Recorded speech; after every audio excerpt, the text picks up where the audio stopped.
Hello and good morning दोस्तों। तो कल रात को और अब देखो एक बहुत ही इंटरेस्टिंग मैच हुआ है।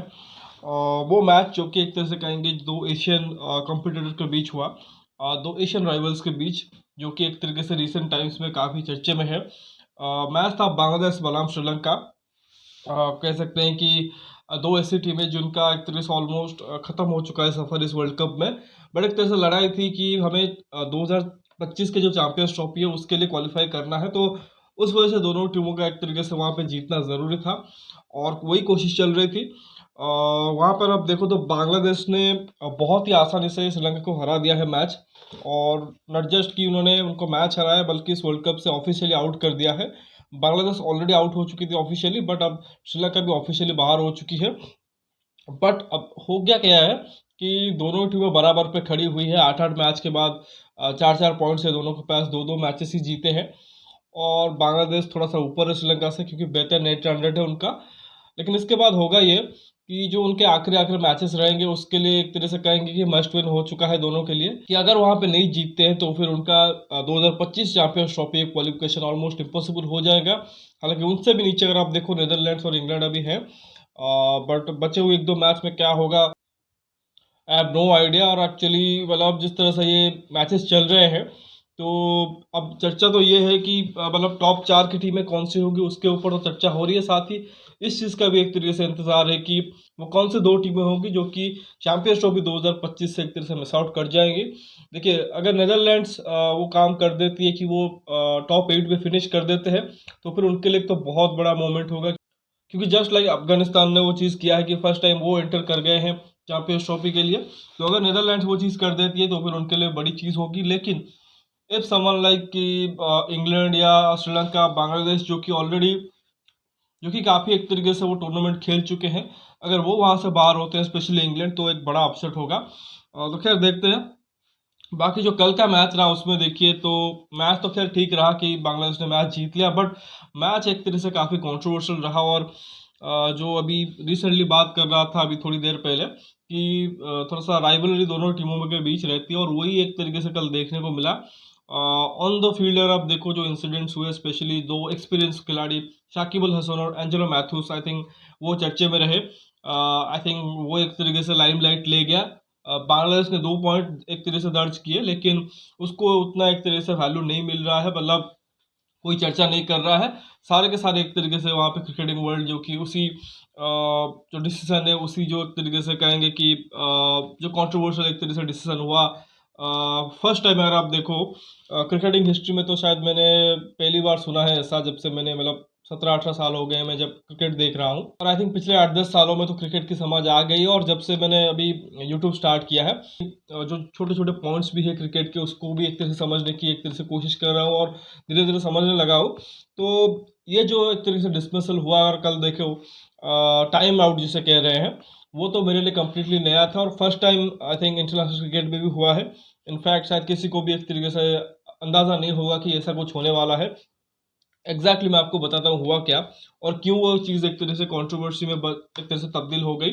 और उस वजह से देखो कि एंड मोमेंट पे जब दोनों टीमें जा भी रही थी मैच खत्म होने के बाद, एक दूसरे से एक तरीके से हाथ भी नहीं मिला रहे थे, जो कि एक तरीके से एक कल्चर है आई थिंक गेम का कि एंड रिजल्ट क्या भी हो, दोनों टीमें एक तरीके से या दोनों प्लेयर जब इंडिविजुअल स्पोर्ट्स खेलते हैं तब भी एक तरीके से हाथ मिलाते हैं, एक दूसरे को एक तरीके से बधाई देते हैं, या कह सकते हैं कि जो एक तरीके से रेस्पेक्ट एक तरह से देने का एक तरीके से वो माध्यम है, एक जरिया है।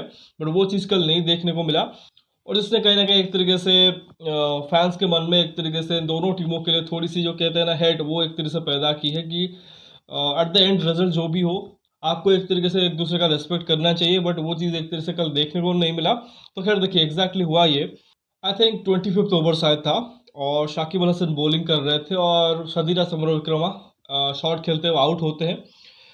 और उसके बाद एंजेलो मैथ्यूस बैटिंग करने आते हैं, और उस वक्त होता ही है कि जो एंजेलो मैथ्यूस की हेलमेट है उसका जो स्ट्रैप है वो एक तरह से टूट जाता है यहाँ से, और वो एक तरह से उनको नज़र आता है। तो वो एक तरह से बॉल फेस करने से पहले वो ड्रेसिंग रूम की तरफ एक तरह से इशारा करते हैं और हेलमेट चेंज करने की मांग करते हैं। और उधर से उनके जो एक्स्ट्रा प्लेयर्स हैं वो हेलमेट लेके आते हैं उसको चेंज करने के लिए। इतने में क्या होता है कि शाकिब अल हसन जो कि वो अंपायर से अपील करते हैं, क्योंकि ये एक रूल है कि जो एक तरीके से नियम है कि the moment batsman got out, उसके बाद आई थिंक आईसीसी का आई थिंक गाइडलाइन है कि विद इन 2 मिनट्स बैट्समैन को रेडी होना है आके क्रीज के ऊपर उसको बॉल फेस करने के लिए। अगर वो नहीं होता है उसको टाइम्ड आउट करके एक तरीके से आउट किया जा सकता है। ये एक तरीके से सामने वाली जो बॉलिंग टीम है वो अगर अपील करती है तो फिर अंपायर उसको आउट दे सकता है। तो वही हुआ कि शाकिब ने भी एक तरह से कहा बाद में कि मेरे एक प्लेयर ने आके मुझे बोला कि टाइम हो चुका है, अगर आप अभी अपील करते हो तो फिर अंपायर उसको आउट दे देगा। तो शाकिब ने यही सोचा कि एक विकेट मैंने ले लिया है, ये एक्सपीरियंस बैटर यहाँ पे आया है, मुझे मौका है एक विकेट लेने का, तो उन्होंने जाके अंपायर से अपील कर दिया। अब ये देखिए इंटरेस्टिंग चीज़ ऐसा है कि अंपायर को भी मतलब ये पहले पहले उतना सीरियस नहीं लगा, क्योंकि ऐसा कुछ कभी भी हुआ नहीं है क्रिकेट में। मतलब बहुत से हमने देखे हैं ऐसे इंस्टांसेस ऐसे रहे होंगे जहाँ पे प्लेयर से देरी हुई होगी, बट कैप्टन ने कभी एक तरीके से ये अपील नहीं की है, सामने वाली टीम ने ऐसी कोई मांग नहीं रखी थी कि हम बैट्समैन को आउट कर देना चाहते हैं। और यहाँ पे भी देखो कि बैट्समैन जो कि डिलिबरेटली उसने लेट नहीं की थी, मतलब वो तो एक तरीके से खड़े हो चुके थे, अपना मार्क ले चुके थे बॉल फेस करने के लिए, बट लास्ट मोमेंट पे उनकी स्ट्रैप टूट गई और उसी वजह से वो थोड़ा सा डिस्ट्रैक्ट हो गए और उनको एक तरह से चेंज करना पड़ा। तो शायद वो भी एक तरह से अवेयर नहीं होंगे कि ऐसा कुछ शाकिब के दिमाग में या उनके प्लेयरों के दिमाग में चल रहा है। तो वो चीज़ आई थिंक अंपायर ने उनको बोला भी, आई थिंक उनको पूछा होगा कि आर यू सीरियस, आप ये आउट करना चाहते हो? क्योंकि हम अक्सर देखते हैं जो नॉन स्ट्राइकर वाला रन आउट भी होता है वहाँ पे भी जो अंपायर है वो आउट देने से पहले एक बार कप्तान से पूछ लेता है। बिकॉज ये क्या है कि ये हालांकि ये रूल बुक के हिसाब से तो आउट ही है, मतलब एंजेलो मैथ्यूज तो रूल के हिसाब से आउट ही थे, बट ये कुछ ऐसी डिसमिसल ऐसे हैं जो कि रेगुलरली होते नहीं हैं, बहुत एक तरीके से आप कहोगे कम इंस्टांसेस में होते हैं। अभी तो नॉन स्ट्राइकर वाला रन आउट जो कि वो अभी आप ऑलमोस्ट देख रहे हो कि अभी रेगुलरली होते हुए, बट उसमें भी अंपायर जो कि वो सामने वाले कप्तान सामने वाले गेंदबाज को पूछता ज़रूर है, बिकॉज वो स्पिरिट ऑफ द क्रिकेट उसमें एक तरीके से ऐड हो जाता है, क्योंकि उसके बाद काफ़ी कंट्रोवर्सीज भी होती है। बट साकिब अल हसन जो उन्होंने एक तरह से फर्स्ट डिसाइड किया था कि उनको आउट करेंगे, तो एक तरीके से वो डिसाइड एक तरह से कर लिया था, तो उसी पे एक तरह से कायम रहे। हालांकि उसके बाद एंजेलो मैथ्यूस ने कोशिश जरूर की अंपायर को एक तरह से बात करने की या साकिब से भी बात करने की, और उन्होंने ये भी बताई कि देखिए मैं तैयार था और ये मेरा हेलमेट का स्ट्रैप टूट गया, उसी वजह से मैं थोड़ा सा एक्स्ट्रा वहाँ पे एक तरह से टाइम लग गया, अदरवाइज मैं रेडी था। और बाद में भी देखो उन्होंने शायद प्रूफ भी दे दिया है अभी। तो ऐसे में वो काफ़ी एक तरह से कंट्रोवर्सी क्रिएट कर गई, एंजेलो मैथ्यूस आउट करार दिए गए, वो गुस्से में एक तरह से चले गए, हेलमेट फेलमेट एक तरह से फेंक दिया और बहुत ज़्यादा एक तरह से नाराज़ थे। और ऑब्वियसली क्योंकि बिना बॉल खेले वो आउट हो गए थे, मतलब बिना बॉल खेले बैट्समैन को हमने रन आउट होते हुए देखा है, बट ये कुछ ऐसा था कि कंप्लीटली एक तरह से नया था क्रिकेटिंग वर्ल्ड के लिए। मतलब डोमेस्टिक क्रिकेट में हुए होंगे बट इंटरनेशनल स्टैंडर्ड पे और स्पेशली वर्ल्ड कप जैसे मंच पे तो पहली बार था। तो वो कुछ ऐसा हुआ। और बाद में अगर आप देखो उसके बाद चीज़ें और भी ज़्यादा एक तरह से बिगड़ती गई। उसके बाद अगर आप देखो मैच के एंड में दोनों कैप्टन्स की तरफ से दोनों टीमों की तरफ से जो एक तरीके से प्रेस कॉन्फ्रेंस में बयान आया कि डायरेक्टली एक तरीके से उन्होंने कहा है कि एंजेलो मैथ्यूस का बयान था कि this is disgraceful, I think जो भी एक तरह से साकिब या बांग्लादेश ने किया, this is not the way you want to play cricket. और ऑब्वियसली दूसरी तरफ शाकिब का ये मानना था कि भाई देखो विद इन द रूल्स है, हमें लगा ये करना एक तरीके से सही होगा और हमारे लिए जीत ज़रूरी है, बिकॉज कहीं ना कहीं माइंड में प्ले कर रहा होगा कि हमें भी चैंपियंस ट्रॉफी क्वालिफिकेशन चाहिए। तो उसी वजह से देखो ये सब चीज़ें हुए। बट उसमें मेरा मानना यही है, देखिए ठीक है विद इन द रूल्स है तो आप आउट करो ये करो सब कुछ चलेगा।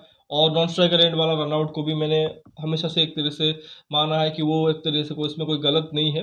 बट द थिंग इज आप सिचुएशन समझिए, अगर वो बंदा लेट करके जानबूझ के आता, मतलब 2 मिनट या 2.5 मिनट वो क्रॉस करके आता, मतलब तैयार होने में एक तरह से देरी करता, वो एक तरह से समझ आता, बट वो एक तरह से ऑलरेडी अपना जो मार्क है उस पर खड़ा हुआ है, बॉल फेस करने के लिए रेडी है, और उसी मोमेंट पर आप देखो उसका स्ट्राप टूट जाता है। अब ये है कि शायद वहाँ पे वो थोड़ा सा अगर दिमाग यूज़ करते और एक बॉल फेस कर लेते और उसके बाद भले ही डिले कर देते तो शायद वहाँ पे उनको आउट करार दिया नहीं जाता। बट शायद मैथ्यूस ने उतना आई थिंक सोचा नहीं होगा उस मोमेंट पे, उनको शायद इतना आइडिया नहीं होगा कि बांग्लादेश प्लेयर ऐसा सोच रहे हैं कि उनको आउट कर दिए इस टेक्निक के साथ। तो खैर मतलब मुझे तो पर्सनली लगा कि शाकिब को वो करना नहीं चाहिए था, और स्पेशली जब उनका ऑलरेडी काफ़ी सारे एक तरीके से पास्ट में ऐसे रिकॉर्ड रहे हैं। आई थिंक उनका जो बिहेवियर रहा है, मतलब he is a great all-rounder, but कभी भी आई थिंक वो एक कह सकते हैं ना रोल मॉडल टाइप के प्लेयर नहीं बन सकते, क्योंकि उनके पास में ऐसे किस्से रहे हैं बांग्लादेश प्रीमियर लीग में भी हमने वो चीज़ें देखी है। तो मतलब वो एक तरह से करना उनके लिए सही नहीं था। मतलब ठीक है, आप जीत के लिए कोशिश कर रहे हो, आप जीतना चाहते हो, बट आप अच्छा खेलो और जीतो। This is not the way. I think आप एक तरह से कहेंगे कि एक इक्विपमेंट जो कि है वो ख़राब हो गया, उसके बाद आपने एक तरह से प्लेयर को एक तरह से आउट होने पे मजबूर कर दिया। तो खैर ये एक तो एक तरह से कंट्रोवर्सी चल रही है और आगे भी चलती रहेगी। ऑलरेडी देखो कि काफ़ी जो एक तरीके से नेगेटिव फैंस है वो डीआरएस को लेके या इंडिया की जीत को लेके एक तरीके से स्पेशली पाकिस्तान की तरफ से बहुत ही विवादित बयान आ रहे हैं। खैर उन सब चीज़ों को छोड़ना चाहिए। द थिंग इज़ कि क्रिकेट चल रहा है, उसको एंजॉय करना चाहिए। और श्रीलंका के लिए तो मुझे हैरानी हुई कि इतना सब कुछ होने के बावजूद उन्होंने मैच जीता नहीं। उनको एटलीस्ट ये कोशिश करना चाहिए था कि जो उनके साथ हुआ उसका एक तरह से रिवेंज ले। और वैसे भी देखो जो उनकी स्पोर्ट्स अथॉरिटी है श्रीलंका की, उन्होंने एक तरह से श्रीलंकन क्रिकेट बोर्ड को एक तरह से सैक कर दिया है, क्योंकि जिस तरह से उनका टीम इंडिया के अगेंस्ट परफॉर्मेंस रहा, आई थिंक उससे वो नाराज़ होकर वो चीज़ किया है। और खैर ये एक तरह से एक्सटर्नल चीज़ें हैं, बट मैच के ऊपर आऊँगा। जो भी एक तरह से स्कोर कार्ड रहा था उसके बारे में हल्का आपको अपडेट दे देता हूँ। तो देखिए, पहले बैटिंग किया था श्रीलंका ने और 279 किए थे for the loss of 10 wicket. Sri Lanka की अच्छी पारी आई थी, शतक उन्होंने जड़ा था। 105 बॉलों में 108 रन है। इसके अलावा समर विक्रमा ने 41 किए हैं। 41 पथुम निशंका के भी है। कुशल पेरेरा के 4 है और कुशल मेंडिस के 19 हैं। नीचे अगर आप देखो तो धनंजय डिसिल्वा 34 है और महेश दीक्षित ने 22 किए हैं। तो ठीक ठाक स्कोर एक तरह से तो नहीं कहेंगे, बट एक फाइटिंग टोटल जरूर श्रीलंका ने बनाया था। जहाँ तक बांग्लादेश की गेंदबाजी की बात करें, शरीफुल इस्लाम ने 9.3 में 52 रन देके 2 आउट किए थे और 3 विकेट मिले थे तंजीब हसन साकिब को, जो कि शायद वर्ल्ड कप डेब्यू में थे। उसके अलावा शाकिब ने बहुत अच्छी स्पेल डाली है। 10 ओवर में 57 रन रह के 2 आउट किया है। मिराज को भी 1 विकेट मिला है। 10 ओवर में उनको 49 रन पड़े हैं। बाकी तस्किन अहमद, उन्होंने इकोनॉमिकल स्पेल डाला है बट विकेट लेस रहे हैं। 10 ओवर में 39 रन दिया है। जहाँ रन चेस की बारी अगर आप देखो तो बांग्लादेश की स्टार्ट कुछ अच्छी नहीं रही। तंजीद हसन ने 2 बहुत अच्छे चौके मारे, बट 9 रन पे वो आउट हुए 5 बॉलों पे। हालांकि उसके बाद देखो लिट्टन और सेंटो ने पार्टनरशिप की थी और लिट्टन ने 23 किए हैं 22 बॉलों में। बट उसके बाद देखो बांग्लादेश ने कम्प्लीटली डोमिनेट किया। उनके 2 लेफ्टी बैट्समैन नजमुल हसन संटो और कप्तान शाकिब अल हसन ने उन्होंने ये इंश्योर किया कि बहुत ज़्यादा प्रॉब्लम उनको उस रन चेस में ना आए। और संटो ने 90 रन किए हैं 101 बॉलों में, शतक से चूक गए। और शायद शाकिब भी शतक से चूक गए। 82 किए हैं 65 बॉलों में। दोनों थोड़ा सा पॉजिटिवली खेल रहे थे और एग्रेसिवली, स्पेशली शाकिब, क्योंकि उनको आइडिया था कि अगर हमें चैंपियंस ट्रॉफी के लिए क्वालिफाई करना है, हमें सिर्फ पॉइंट्स नहीं बल्कि नेट रन रेट को भी इम्प्रूव करना पड़ेगा, बिकॉज 4 टीमों उसके लिए लड़ाई कर रही है। तो इसमें नेट रन रेट काम में आ सकता है। और उसी वजह से देखो कि तेज खेल रहे थे। अंत में महमदुल्लाह ने 22 किए हैं 23 में, मुशफिकुर रहीम के 10 हैं, ताउद हृदय नॉट आउट रहे 15 पे और मेहदी हसन मिराज ने 3 किए और अंत में तंजीब हसन शकीब ने भी 5 किए हैं। तो एक वक्त पे जब शाकिब और संटो बैटिंग कर रहे थे, बहुत इजीली वो मैच जीत रहे थे। बट उसके बाद अगर आप देखो तो थोड़ी एक तरह से कहेंगे उन्होंने चांस दे दिया श्रीलंका को, कुछ विकेट्स जो कि वो जल्दी गिर गए थे। बट क्योंकि एनफ टाइम था बांग्लादेश के पास, तो उसी वजह से देखो उन्होंने मैच इजीली जीता है। 41.1 ओवर में एक तरह से रन चेज कंप्लीट किया है 7 विकेट के नुकसान पे। और श्रीलंका की बॉलिंग की बात करें, आई थिंक एक ही गेंदबाज है जिसके ऊपर आई थिंक श्रीलंका रिलाय कर रहा है, वो है दिलशन मधुशंका। यहाँ पे भी अगर आप देखो 10 ओवर में 1 मेडन डाला है, 69 रन देके 3 आउट किया है। थिक्शना ने भी 2 आउट किए हैं और 2 विकेट एंजेलो मैथ्यूज को भी मिले हैं। और थोड़ी सी फील्डिंग में एक तरह से फ्लॉज रहे। एक शाकिब का कैच बॉल जल्दी छूट दिया था, एंजेलो मैथ्यूज ही गेंदबाज कर रहे थे। तो वही एक तरह से कॉस्ट कर गया श्रीलंका को। बट एज आई सेड कि श्रीलंका को मैच जीतना चाहिए था, उनको अच्छी गेंदबाजी करनी चाहिए थी, specially after the incident.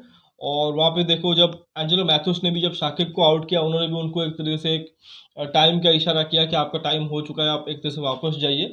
I think controversial match रहा, but at the end Bangladesh ने जीत पाई है और जो कि मोस्ट इम्पोर्टेंट कह सकते हैं। अब आखिर जो उनका मैच है, अब देखो बांग्लादेश को फेस करना है ऑस्ट्रेलिया को, बहुत टफ गेम है। श्रीलंका वाला मैच जो कि एक्चुअली काफ़ी इंटरेस्टिंग हो गया अब, क्योंकि श्रीलंका के लिए ये है कि जीत ज़रूरी है अगर उनको क्वालिफाई करना है 25 चैंपियंस ट्रॉफी के लिए। न्यूजीलैंड के लिए और भी ज़्यादा इंपॉर्टेंट है अगर उनको इस वर्ल्ड कप में सेमीफाइनल में एंटर करना है, वो भी अपने दम पे, तो फिर उनको श्रीलंका को हराना ही पड़ेगा। और पाकिस्तान डिपेंडेंट कर रही है कि श्रीलंका के ऊपर कि आइदर श्रीलंका न्यूजीलैंड को हरा दे या फिर वो मैच जो कि वो बरसात की वजह से धुल जाए। द मोमेंट वो इंग्लैंड को हराएंगे वो क्वालिफाई कर जाएंगे। तो एक तरह से कहेंगे काफ़ी टीमों का इसी के साथ एक तरह से कहेंगे कि संतुलन एक तरह से जुड़ा हुआ है। बाकी जो अभी मैं थोड़ी देर पहले कह रहा था कि आई थिंक द वे दोनों ही टीमों ने खेला, बांग्लादेश और श्रीलंका ने, वो चीज़ सही नहीं है। आप compete ज़रूर करो, फाइट ज़रूर करो, but with in the field, और वो भी एक तरह से आपके परफॉर्मेंस के साथ करो। ये जो वर्बल चीज़ें हो रही है, मतलब हैंडशेक ना करना अंत में, मतलब ये कंट्रोवर्सी क्रिएट मत करो। This is a beautiful game, this is a gentleman's game, और उसको वहाँ पे एक तरह से वहीं तक सीमित रखो। खैर, देखते हैं आगे क्या होता है। तो फिलहाल इस वीडियो में बस इतना ही। आशा करता हूँ कि वीडियो ज़रूर आपको पसंद आएगा। वीडियो को लाइक करना मत भूलिए, साथ ही चैनल को सब्सक्राइब और शेयर भी जरूर करिए। कमेंट सेक्शन में अपना राय जरूर रखिए, और आपको क्या लगता है इस इंसिडेंट के बारे में, उसके बारे में आपका फीडबैक ज़रूर दीजिए। बाकी नोटिफिकेशन की घंटी दबा लीजिए, ताकि हर एक वीडियो की आपको इन्फॉर्मेशन टाइम पे मिलती रहे।